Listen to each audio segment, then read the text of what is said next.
dès l'apparition des premières chaleurs en été, vous vous sentez peut-être gonflé, vous n'entrez plus dans vos vêtements, vous avez du mal à glisser dans vos chaussures, du mal à enfiler vos bagues et comme disait Martine Pérez tout à l'heure, vos doigts gonflés sans raison, eh bien c'est peut-être de la rétention d'eau. Martine Pérez, expliquez-nous qu'est-ce que c'est donc la rétention d'eau?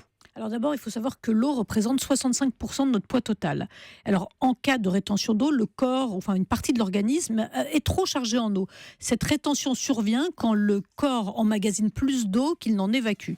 Et quand vous faites de la rétention d'eau, l'excès est stocké dans les tissus et en général, l'été, ça touche les pieds, les chevilles, les membres inférieurs pour une raison bien simple. Alors, il y a beaucoup de causes à la rétention d'eau. Il y a des causes liées à nos comportements. Il y a des causes plus médicales que j'aborderai à la fin de cette chronique.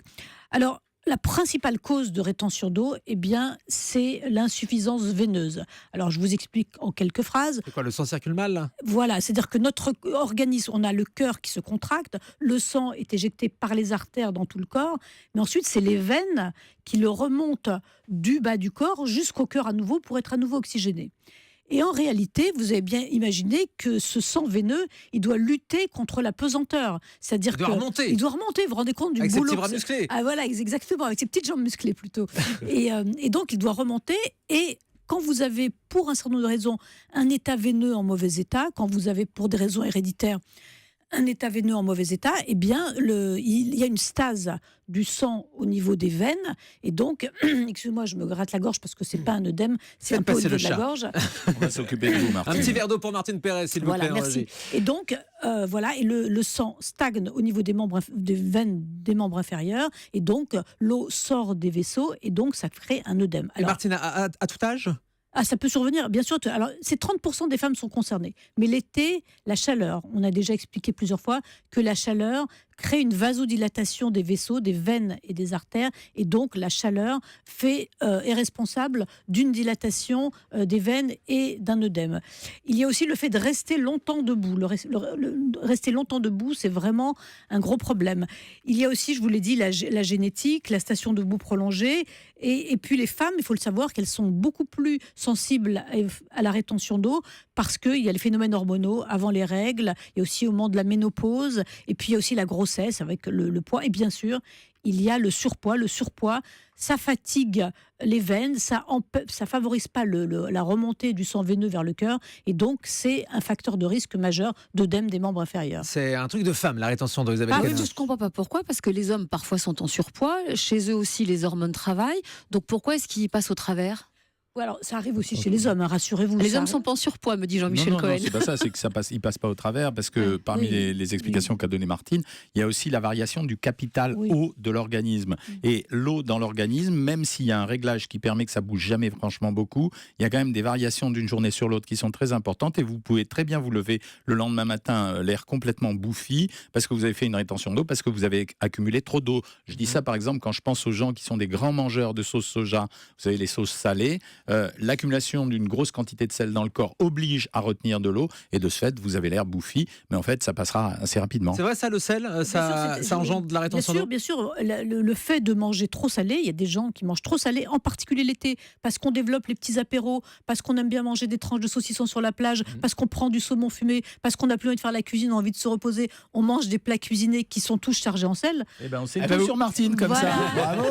Moi, je fais assez attention, parce qu'effectivement, d'ailleurs, Jean-Michel, vous allez me le dire, quand on mange trop salé et qu'on boit beaucoup d'eau, même pas d'alcool d'ailleurs, on se pèse le lendemain sur la balance et on a pris 1 ou 2 kilos. Et ce kilo, ce n'est pas forcément du gras qui arrive, mais c'est de l'eau, n'est-ce pas ? Alors ça, c'est la terreur des nutritionnistes. Ça veut dire que quand vous faites maigrir quelqu'un, il revient la semaine suivante et il dit « Alors là, j'en peux plus de votre régime parce que j'ai fait le régime super bien et j'ai pris 1 kilo. » Et en fait, nous, on sait que ce sont des variations à l'intérieur des différentes masses du corps. Vous avez 3 masses, la masse maigre, la masse hydrique, c'est-à-dire la flotte, et la masse osseuse. L'os, ça bouge pas beaucoup. Mais il y a des transferts comme ça dans les masses. Et de temps en temps, vous pouvez avoir pris 1 kilo de flotte et avoir perdu quand même 1,5 kg de graisse. Donc, et ça se verra pas beaucoup sur la balance. Voilà. C'est la rétention d'eau. Quels sont les symptômes, Martine ? Les symptômes, c'est que vous avez les chevilles gonflées, que vous avez les jambes lourdes, que c'est fatigant et que c'est désagréable. Alors, il y a le sel, on en a parlé.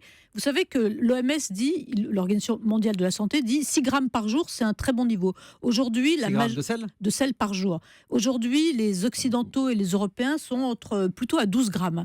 Donc, voilà. Donc, le double de la recommandation de l'OMS. Et quand on pense aux petits apéros d'été, où à mon avis, ça doit encore faire une dose supplémentaire. C'est dur à mesurer le grammage de sel. Alors c'est ça le problème, c'est que quand on dit aux gens, faites un régime peu salé, alors tout le monde se précipite sur le sel d'assaisonnement, mais le sel d'assaisonnement, il représente 1 gramme maximum, 1,5 gramme par jour. Le sel, en fait, on le trouve partout ailleurs, dans tous les donc produits ça veut dire qu'il y a préparés. des produits, donc on est obligé d'expliquer que les produits salés, il y a beaucoup les soupes industrielles, même si ça s'est corrigé, il y a effectivement les produits apéritifs, il y a aussi les fromages et il y a aussi les produits fumés. Et les charcuteries. Voilà, et les charcuteries. Donc il y a beaucoup de sel d'une façon générale dans l'alimentation. Et par exemple, le pain contient 500 mg de sel pour 100 grammes. 500 mg de sel pour 100 grammes. 100 grammes, c'est deux petits morceaux et demi. Et dès que vous mangez beaucoup de pain, donc le sandwich dont parlait par exemple Martine, effectivement, ça va faire du sel en plus. Ce que vous nous demandez de faire, Martine, mesurer non, ce je sont ne de demande pas de grains le de mesurer, mais il faut être raisonnable sur les quantités de sel et éviter les plats cuisinés qui contiennent beaucoup de sel. Jean-Michel l'a souvent dit. Et puis, il y a un autre régime alimentaire, mais alors, c'est plus rare,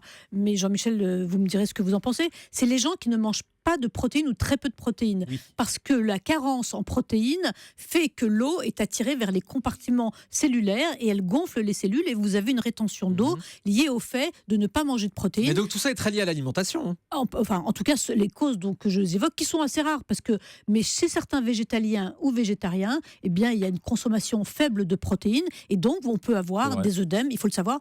Et vous vous souvenez, ces enfants, on en voit encore malheureusement dans les pays en voie de développement qui ont le corps tout gonflé, eh bien, c'est un déficit de protéines qui explique ce gonflement, cet œdème, alors que c'est des enfants extrêmement carencés en protéines. Je pense que c'est assez rare dans les pays occidentaux, la carence en protéines. Alors, il y a quelque chose qu'il faut expliquer pour ceux qui nous écoutent, qui vont comprendre, c'est-à-dire que dans le sang, il y a ce qu'on appelle la pression osmolaire, c'est-à-dire la pression qui est en fonction de la taille des molécules qui circulent dans le sang. Et quand vous mangez des protéines, vous augmentez cette pression, et pour rétablir l'équilibre de cette pression, vous êtes obligé d'amener de l'eau depuis les tissus vers le sang. Ce qui fait qu'à la fin, dans quelques minutes, on va vous donner quelques conseils très pratiques pour éviter cette rétention d'eau, mais cette pression, elle est extrêmement importante, et c'est ça le rôle des protéines notamment. Isabelle Quenin. Moi, je voulais revenir sur l'un des moments phares de notre été, c'est l'apéritif.